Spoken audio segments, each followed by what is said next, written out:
Good morning, everyone. I hope everybody's having a wonderful, blessed Tuesday. I wanted to share with you guys what my husband purchased yesterday.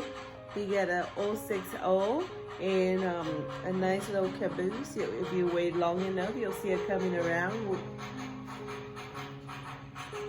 And you guys can see what it does. It's a really nice one. And here we have our big boy. We put a little bit of load on the back of it.